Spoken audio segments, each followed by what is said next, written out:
Hey, what's up? I'm Angela Yee, and I'm here in conversation with Jamie Hector. Hey, Jamie. Hey, Yee. Hey, what's going on, Angela? And we are doing this for SAG-AFTRA Conversations, and I do want to point out that SAG-AFTRA does have a fund, a COVID-19 fund, and the information is below. So if you want to donate, this is for the actors. If you're an actor right now that's in need of whatever financial things that you might need, there's more information here, so you can get that from SAG-AFTRA, of course. So, Fantastic.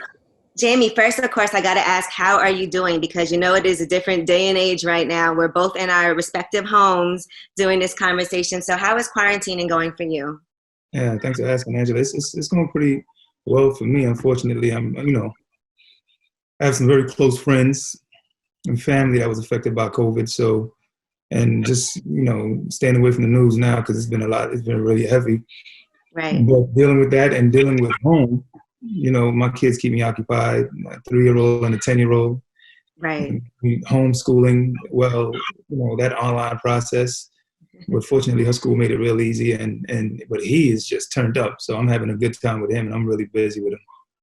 Is the family happy to have you home? Because I know you do have to work a lot. You were filming for Bosch, and Mm. as a very successful working actor, I know you're not home all the time. So is it nice for them to be stuck in the house with their dad? It is, and I enjoy it as well. But my son, he's responding a little differently to me. Like he wakes up in the morning really looking for me now. Because as Oh, you said, and I was gone, right? I was in LA, or I was working, or even while I'm here, I'm away at the office and getting some things done. But now he wakes up and I'm there. right. Now he's on a hunt throughout the house. Everything. It's a different speed now, and I kind of like it. Can you cook, or like what's going on with food at home? Because a lot of people are having to get real creative. Get real creative. It's like this system just started taking place in here where my wife covers dinner, and Hmm. I just automatically, because I'm an early bird, I like to get up like 5 o'clock in the morning, so I automatically just started cooking breakfast. So I've been getting real creative with that process, which That's is kind of cheating because breakfast is always easier than dinner. exactly I just want to put that out there. Like, the cliche. so you're basically cooking cereal. You got that right. Oh, look, hold on. Oh, I grabbed the waffle that's in the freezer, put it in the pan, throw some butter in there, throw a little bit of blueberries and strawberries into a 3-year-old that looks like gourmet meal. Yeah, So that's not really fair, Jamie. Y'all might have to like switch up sometimes. no, negative. But let's get a little bit into your background because you are from Brooklyn, like myself. So that's exciting for me. Yeah. And you got into acting kind of in a sneaky way. You didn't want your parents to know at first? Well, it's not that I didn't want them to know. It just wasn't really taken seriously. So a friend of mine invited me to a theater company. And once I got there, I fell in love. So I just continued to pursue it from there. And then because of that, I went and studied at a couple of institutions like Strasberg and William Esper. And work began to come. But they had no idea what I was doing. They never came to a stage play that I was a part of because I didn't invite them. Because, as an artist, sometimes you're not taken too seriously until you can bring in like some money, Right. check. So in our beginning stages, we did it for free. At least I know I did a lot of short films and stage productions for no pay. So it was more like a hobby to some people, but for me, it was really serious. Hmm. And then moving forward, when I started working on The Wire, I invited them to the premiere. So the limousine pulls up, we get in, we go to the premiere, the door opens up, lights, camera, action, and they know their names as well because I had to give their names. So they're calling out their names and taking pictures. And that's when it was just like, Oh, this is oh real. boy, this is real. Like you're really doing this. So that So was, you actually, and I'm glad you said that because you said you did a lot of work for free early on, and mm, that posted behind you, Five Deep Breaths. They actually found you for The Wire from that movie, right? absolutely. So while I was studying at Strasberg, I was also going out on auditions and for short films, thesis films at NYU or Columbia, whatever have you. And this short film right here, 22 minutes, Seath Man auditioned me for it. And it was a vigorous process. It was like auditioning for a network show, which was interesting to me, or a film. And then I booked that, took me around the world, Cannes, Tribeca, Sundance, LA Film Festival, and won over 19 awards. It's done really well. And then a casting director, Alexa Fogel, got hold of it, and she called me in for everything she was casting for, which just changed my life. And then The Wire was one of them. Right. And so what was the process like for you to get on The Wire? Because I'm sure they didn't just call you and put you in. Did you still have to audition? What was that like? It was a cool process. It was cool because you go into the room and it's first with the casting director, and then after that they like what you do, so they call you back for the second go around. But then you come back for the third go around with all of the producers, right, and the director and the writers. And this is when they gave me the role of Cuddy to read for. Oh, okay. So then they said I was too young for that. Then they gave me content material from Wood Harris's character, right, Avon Barksdale. And I was a little sneaky with it because I saw some of the work already, because it was on television already, right? So I knew what I didn't want to do that he was doing. Well, based on that content, that material, that's how they hired me. And I walked out the building and I got a phone call that I need to be in Baltimore in like a day or two, which that's was dope. Yeah, it was. And Marlo is an iconic character. Like, to this day, no matter, I think, what you do, people are always going to say, oh, there goes Marlo, because they really loved how you played that role. So Right. I know you said that you create a backstory when people don't see that on the screen, but in order for you to play a character, you create a backstory for them. So what was Marlo's backstory? Oh my gosh. You know what? Just to make it really,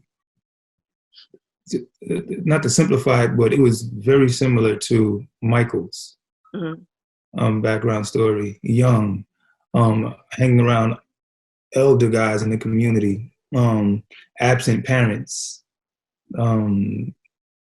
just old soul, really focused on trying to be the boss, even though you're young, and understanding how to stay invisible and allowing your voice to be heard. Just principles that create a leader, but those things that were intrinsic, right? So I just created that story, what he likes to eat, what he likes to listen to, the times that he goes to sleep, where he decides to live, when he could afford to live in those places. So I just created a story on every facet of his life, so that when I, get to set, that I can be filled up instead of trying to fill up while I'm on set.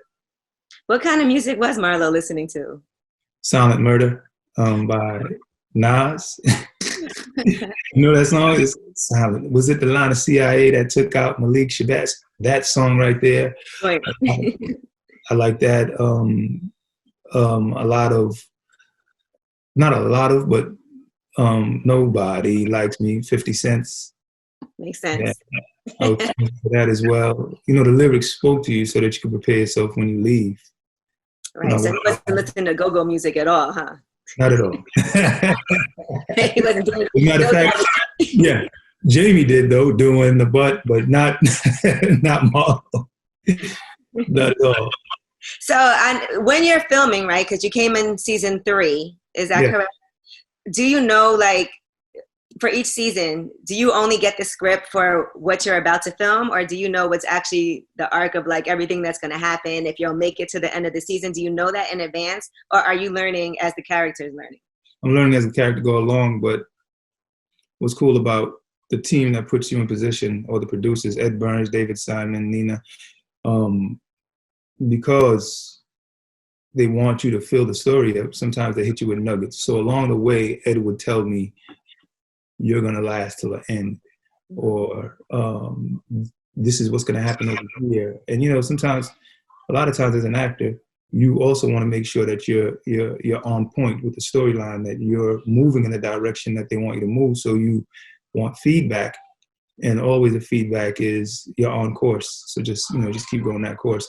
So I don't read the material. I don't get the material. I get a script at a time. Right. And it's a funny thing, because a lot of times we get the material, and this is when all of us peel a page and see that somebody is dying. Because, somebody always had to die on the show. Always. That somebody, oh, Lord. Which death hit you the most on The Wire that you were like, I don't want to see this person go yet? Well, I didn't want to see him go, but I'm the one that had to do it. So it affected me. It was Prop Joe. Yeah, because I really liked him. He was a thespian. He was a great guy, and he we had a really good relationship, and he passed away in real life. Right. God rest his soul. So I really, really appreciated his work and what he's contributed to the community of actors. And you guys are all just at the ABFF, American Black Film Festival. And The Wire, how many years has it been since The Wire was on TV? Was it 15? 15 years? I'm always confused. For me, it was just like, man, it wasn't too long ago, it was, but maybe 15 years. Yeah. 10, Is it crazy for you to see how kids are like going back and watching it now? Because they're talking about, since we're all quarantined at home, a lot of people are going back and actually watching The Wire, or sometimes even seeing it for the first time. Yeah, no, it is. It is. It's crazy to me because there's so much content out there to watch. Mm-hmm. You have options. So it just speaks to the quality of the work that was created, and I'm proud of it, because if you're diving back in to go watch it, that means you appreciate it, respect it, and you heard about it. And you can tell, because a lot of them, not that I'm experiencing it now because I'm not really outdoors, but for the most part, it's been getting younger and younger that people are coming up to me and telling me how much they love the work and the material and just the show in general. Right. Well, that's great. And, congratulations on all of that, because you actually still have remained friends with a lot of the people from that cast. I see them at your Moving Mountains event all the time, and y'all are still acting together on different shows. We know Lance Reddick is on BOSCH also. Even though you guys didn't have scenes together, it's nice to see, it's like you graduated from The Wire onto these other projects. I'm telling you, on BOSCH so far, Michael Kostroff, that played Levy, he's on there. Kwame Patterson, that played Monk, he came through BOSCH. Lance Reddick, this season, though, actually, Angela, is the first season that he and I worked together, because we had a scene together on season 6, which is cool. But a lot of people are coming through BOSCH, and I do stay in touch with the majority of the cast, because it was down home. We were in Baltimore. Right. So we all did connect and stay connected. I relocated over there. So for all the actors that did also, like Michael K. and Royo and the whole team, we stayed connected. We went out, shot up, and we had a good time. So we find a reason to stay in touch now, and we're all working. Did the people in Baltimore really love you while the show was on and they would see you in the street? What was that experience like? Because I know you like to get into exploring who your character is, how he relates to people. So how did people in Baltimore take to you, and what did they think? Well, in the beginning, I don't know how they took to me, but I know I loved them, because, they would see me like, hey, baby, come inside and get some food, But but for the most part, when we started, I reached out to Ed because I was gonna hit the streets and go out there and just learn the life, right? I wanted to see how people moved in Baltimore, because until I shot there, that was my first time there. I've never experienced. I would go to DC, but I never stopped in Baltimore.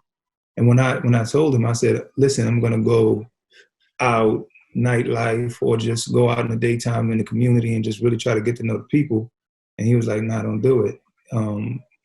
Because he was a detective there for quite a while, and he said, Baltimore, he lives up to his name, Right, it's not a game.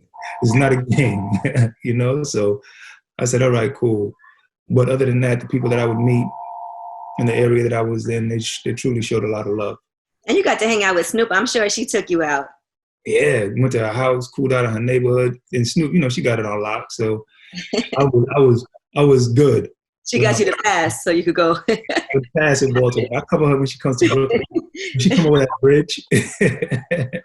What are some life lessons that you would say Marlo abided by? He had his own code of ethics that he abided by, but there's some things that I feel like he actually did that I'm like, okay, I'm with that. I remember early on in my career, I had somebody tell me, actually listen more than you talk. And I feel like Marlo definitely practiced things like that. But as far as his street codes, and he was very loyal, but not to many people. He didn't have a lot of people around him. He wasn't very talkative. What are some things that you would say that Marlo actually did that you implement in your real life? That I implement in my real life? Is there anything you took from him as a real stand-up person, a survivor? It's funny because a lot of the things, not even a lot of the things, but some of the things that are in him already existed in me. I didn't try to part ways with everything that's a part of me in order to create this character. But I'm also the discipline of, I truly believe early bird gets the worm. Right. I can get more done in 4 hours than most people get done in a day. At 5 a.m. to like 5, 6, 7 to 8 a.m., I'm good. The rest of the day, I'm surfing.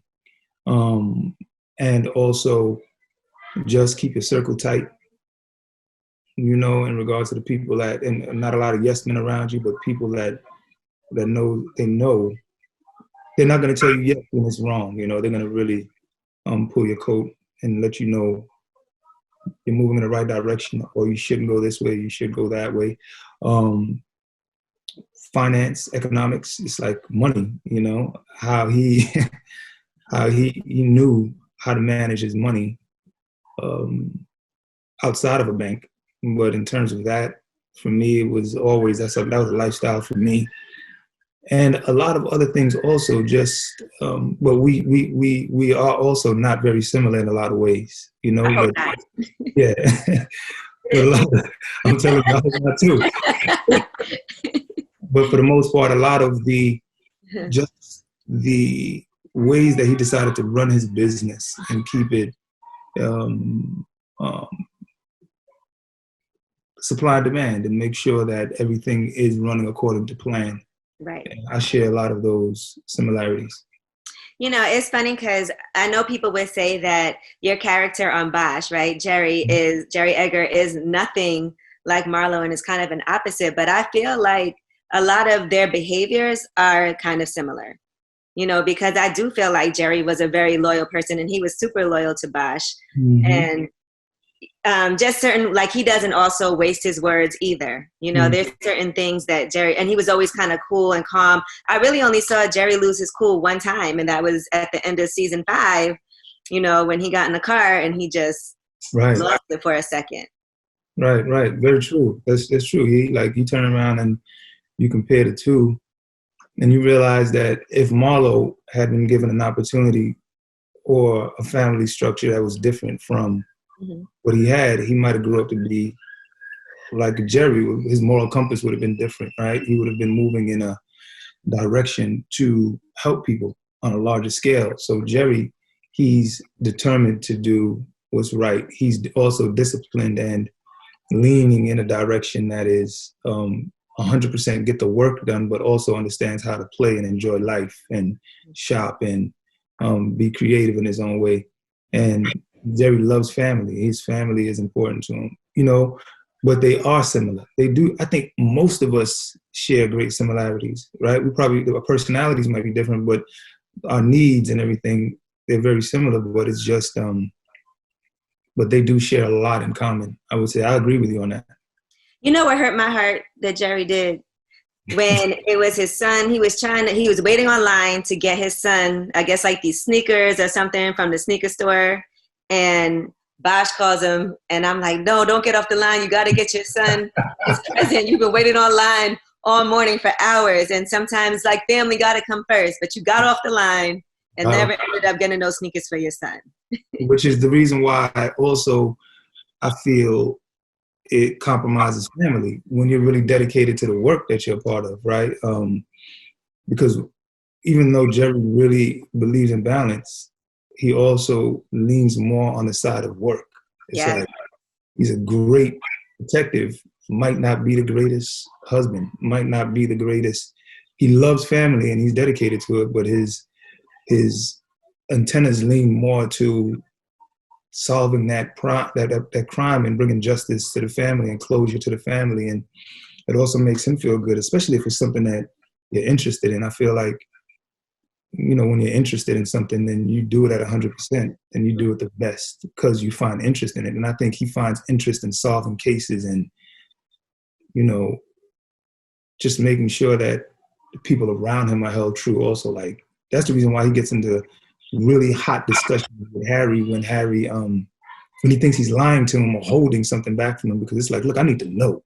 Right. And Harry's always holding stuff back from him. Always, right? But not either. But yeah, but sometimes for the reasons, sometimes I think people can hold things back from you too. because they know, you know, I'm not leaning on you in that direction, bro. You're my man and everything, but I'm Jerry Edgar. If you cross the line, I'm gonna have to call you out. Right. And you And know, Jerry plays by the rules a lot too. mm-hmm. Which is the reason why I love that character, because Marlo didn't. Mm-hmm. Yeah. And I'm really known for that, for the character of Marlo, which he's a boss, right? And I really appreciate. I always wanted to play a character where he plays by the rules, and he's still, you know, he's still fly, he's still swaggy,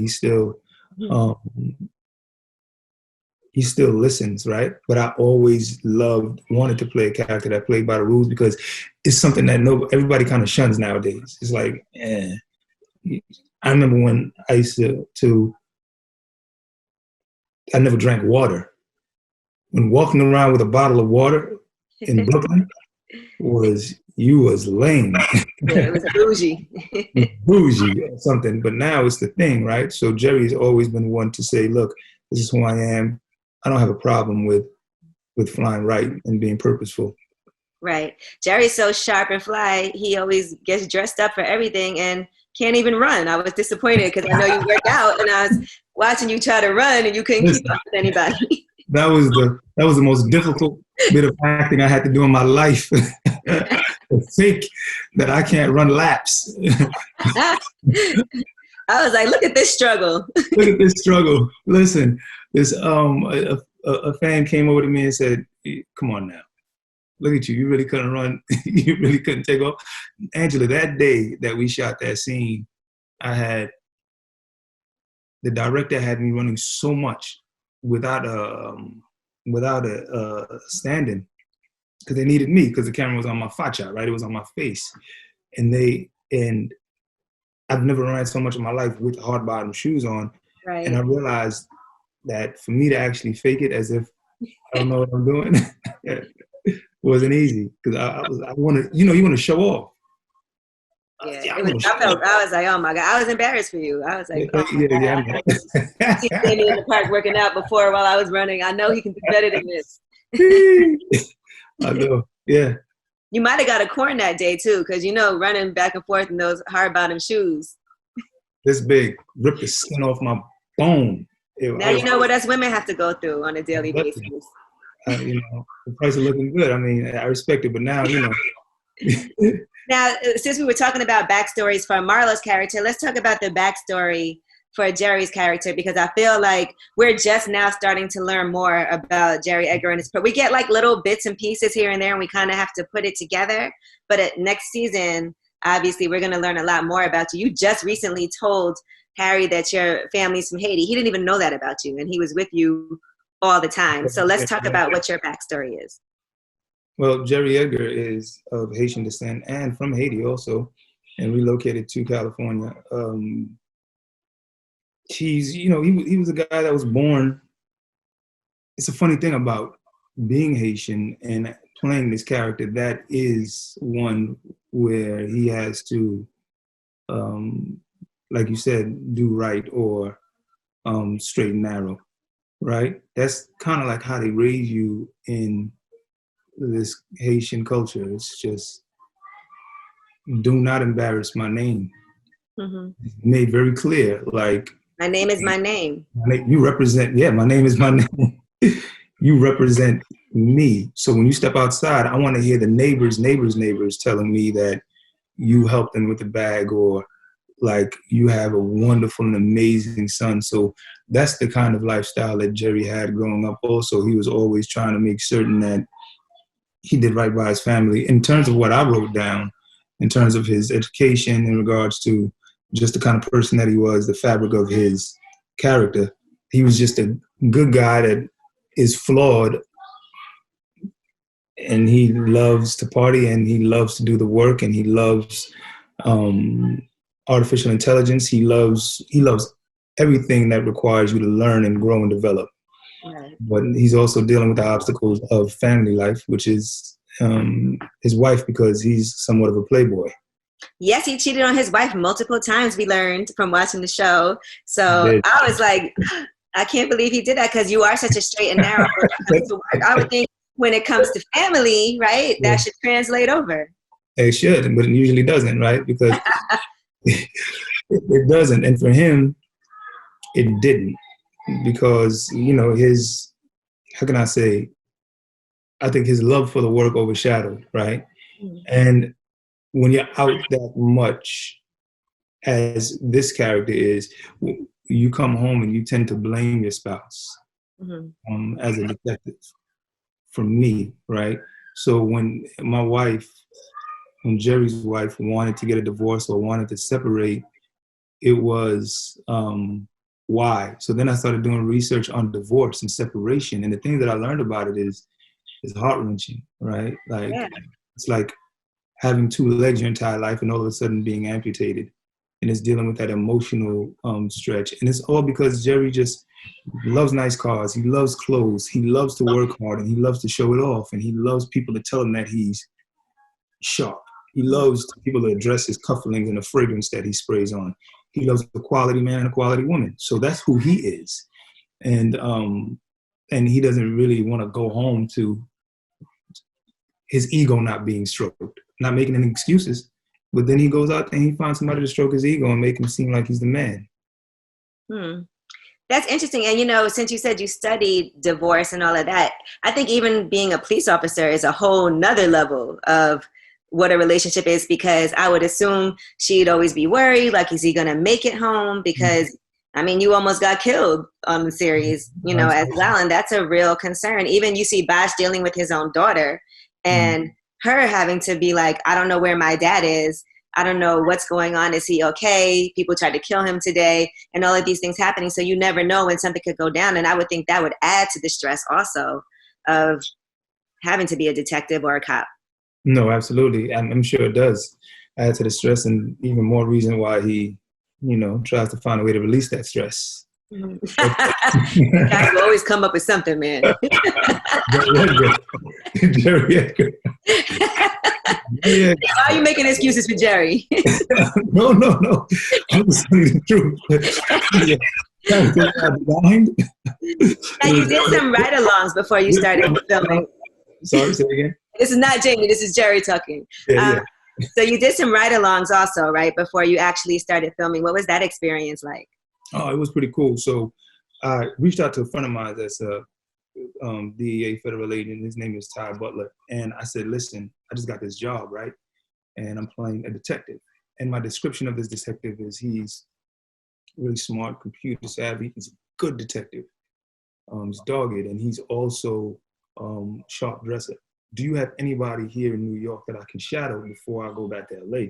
So he connected me with this guy, Canarsie Precinct. Jesus, I'm gonna have to pull his name to give you his name. Okay. But he connected me with his brother, and I went down there and I sat with him for a couple of days. And interestingly enough, with him, we went to his locker. He opened his locker, and because he has so many sharp, clean, button-up shirts that he brings to work, they gave him 2 lockers. I went downstairs and I asked a couple of people about him, because the best way to know about a person sometimes is to ask other people, right? And they told me this dude walks to the drum of his own beat. I go to his car, he pops the trunk, and he has like 18 fedora hats in the trunk. He walks with his cigar, and we walk down Rockaway in Canarsie near the L train, and everyone knew him. So then we go into the interrogation room and we sit down and we begin to talk, and he's telling me, listen, I'm going to tell you about being the sharpest dresser on the team. When you go to a community and you want to ask questions about a crime that was committed, no one's going to talk to you, but somebody's going to call you. And when they call, they'll never remember your name, but they'll always say, the sharpest dresser, that guy that was dressed. And he said it always happens to him where they call and they ask for him. So I learned a lot from him, and then I shot to LA. And then when I got to California, Tim and Mitzi, they gave me a ride along from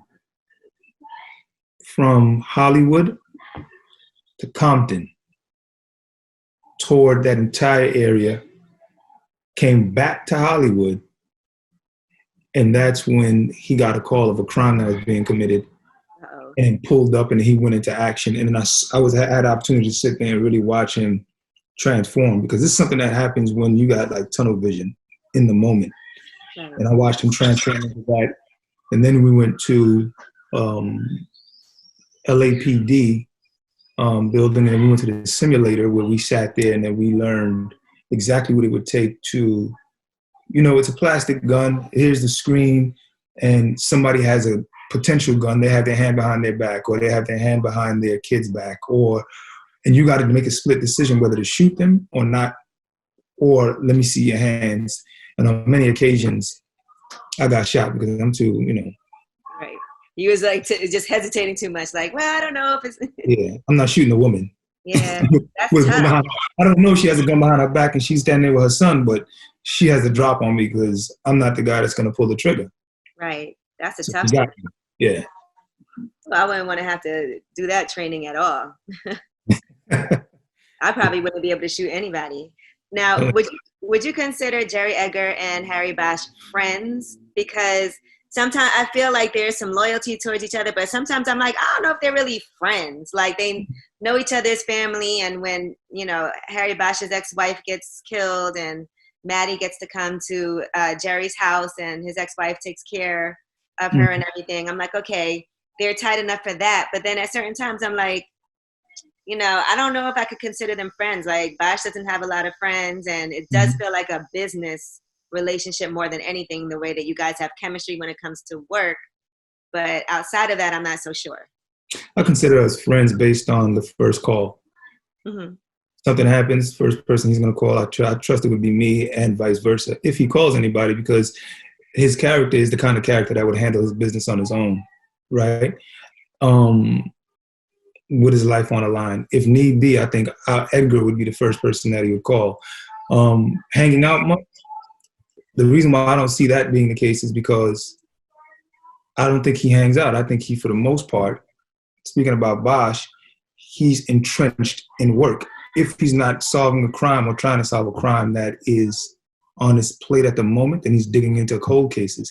So the pilot... Or having a taboo relationship with somebody he shouldn't be involved with.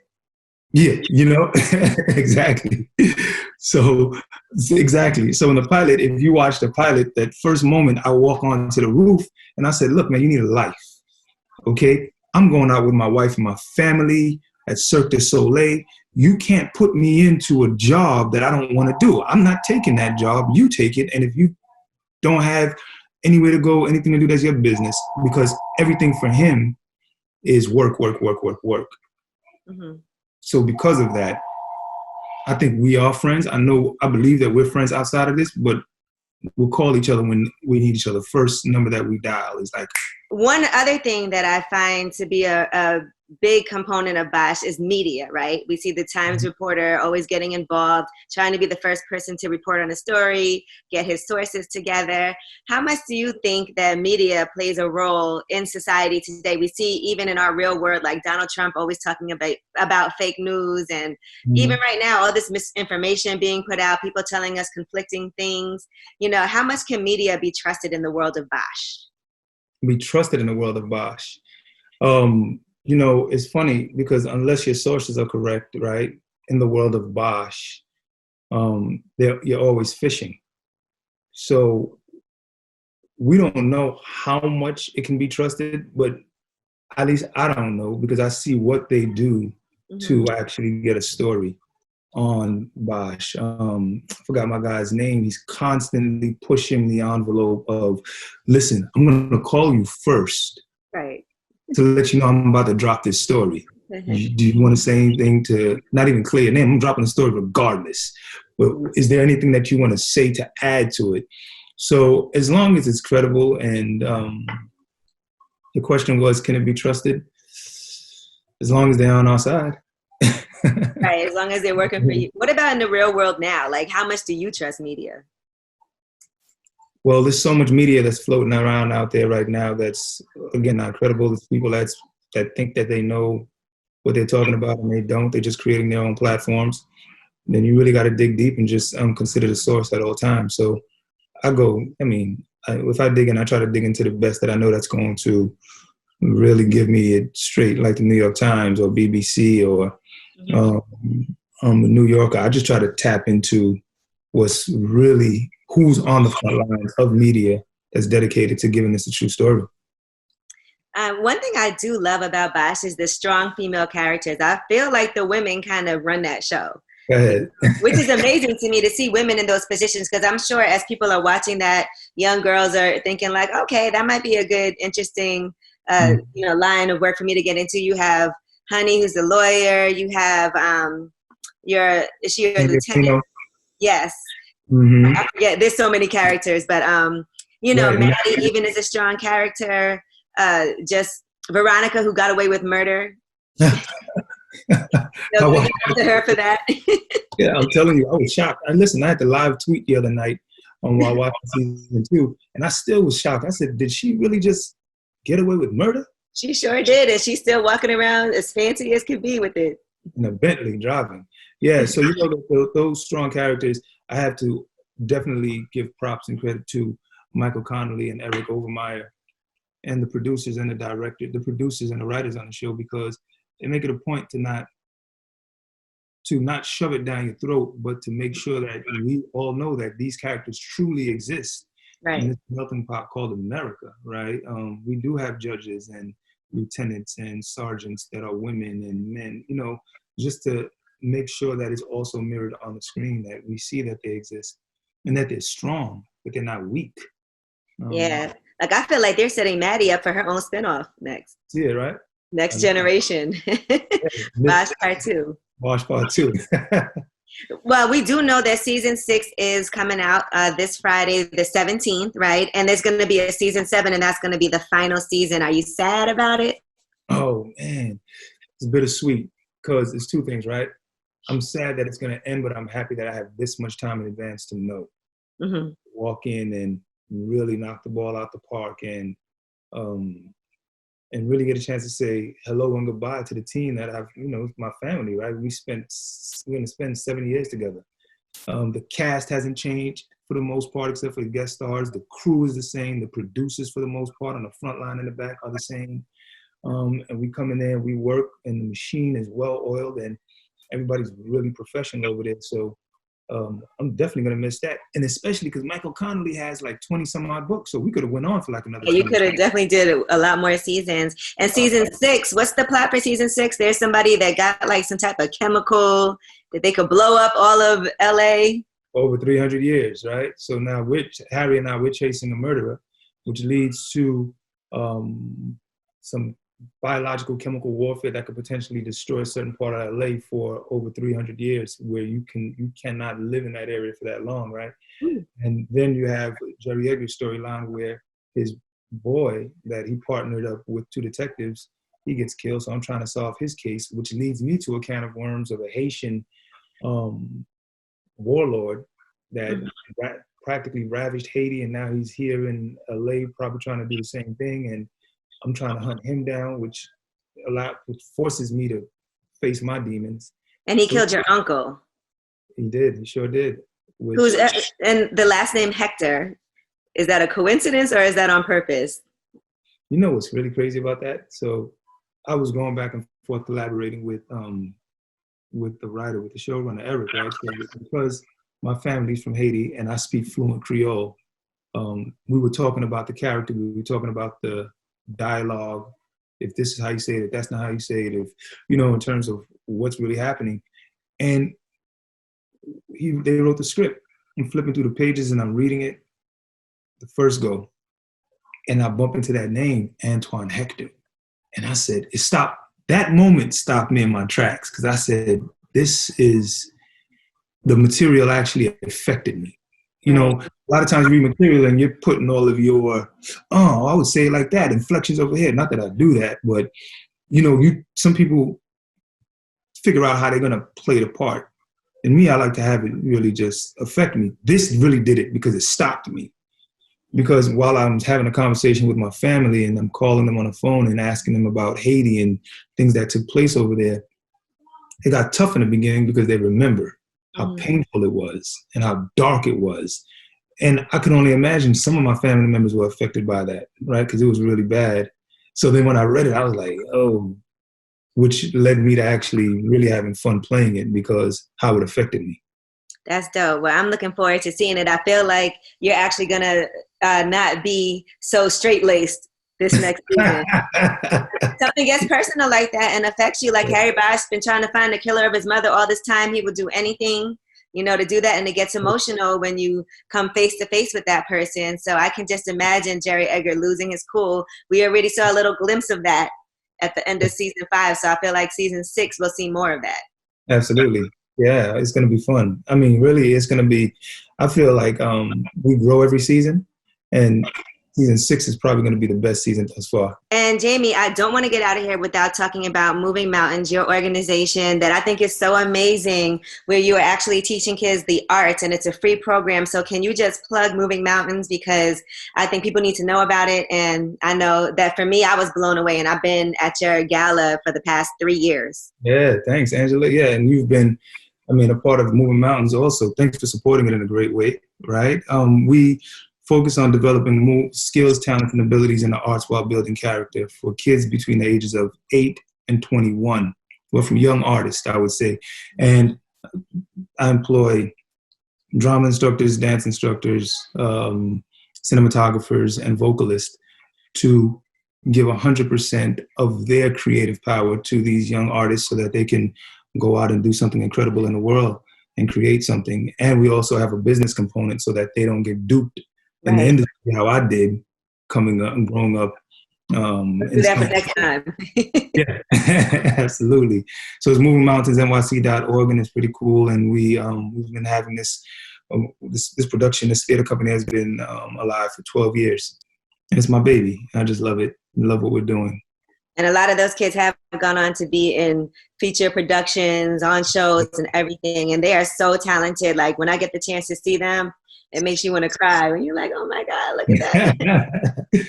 Oh, that's cool. All right. Well, I'm excited. And thank you so much for taking the time out. I know there's a party going on downstairs, but we appreciate it. And I'm so looking forward to BOSCH season 6 and season 7. And thank you to SAG-AFTRA. And again, if there's any actors in need of anything right now, if you want to donate, you can see the information for the fund.